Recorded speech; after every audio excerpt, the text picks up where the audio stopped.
Hello everyone, welcome to part 8 of the updated summary and proposed strategy that I've got. Reading on page 16, this is now talking about what I think should be the collective strategy, international strategy by the masses that will change the world forever. Obviously everybody has different opinions, this is mine.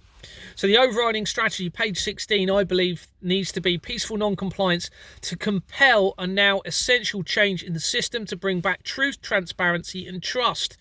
A suitably implemented system will eliminate, or almost completely eliminate, the potential for sinister motives of potential leaders. So what specific strategies? A, share the evidence and form local community groups around this evidence as soon as you can.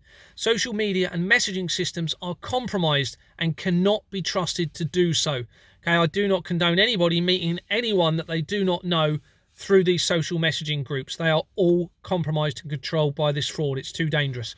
Consider using posters and flyers to distribute the evidence locally. These can be found in public document files or on your or you can create your own. Importantly, unite with members of your community face to face, okay, and take appropriate action.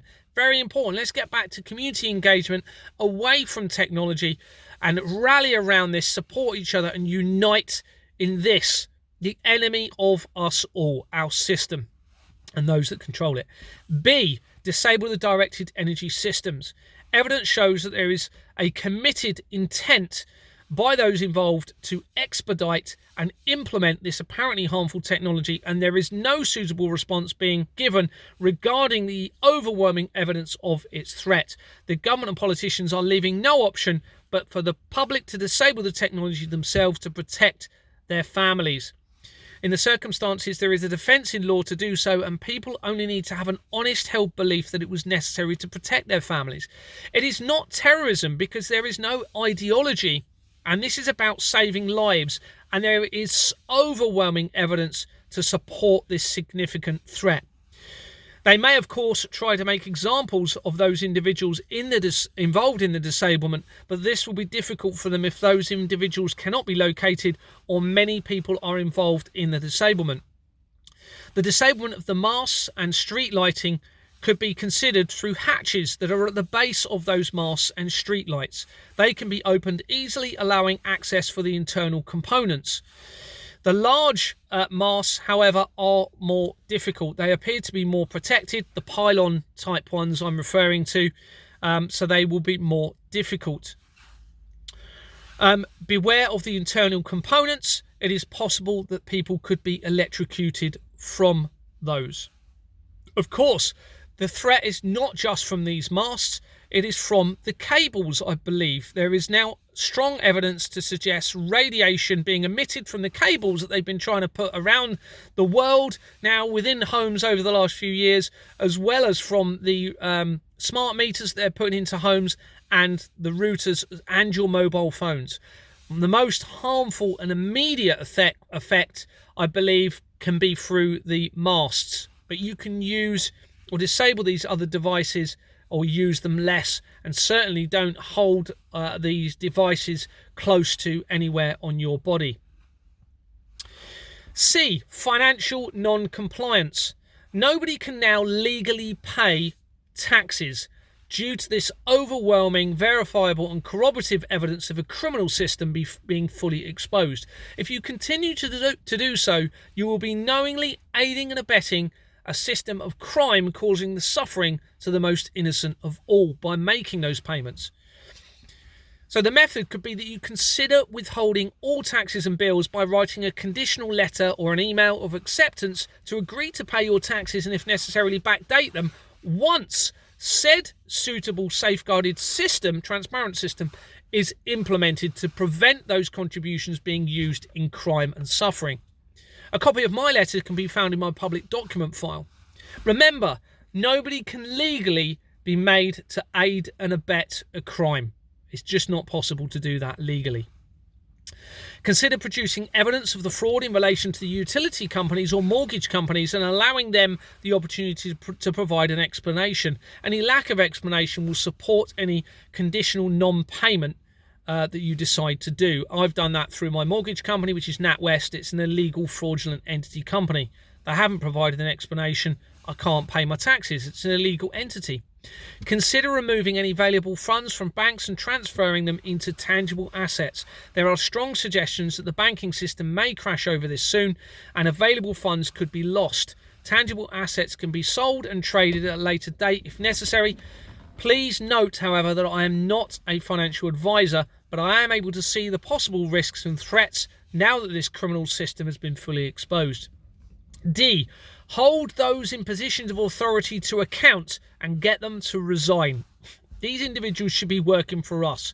Consider local hard-copied petitions to gain support for this. Do not use the online petition sites. They are compromised by this fraud. I have the evidence, certainly in the ones I've looked at.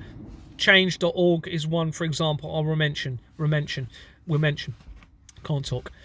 Okay, use these petitions to facilitate the public interest and consider giving notice to councillors, members of parliament, police and crime commissioners, chief constable and heads of government organisations that should be serving your community to resign if they're not going to address these matters as a priority. We're running out of time. We may not have time for this, but this is something that needs to be considered.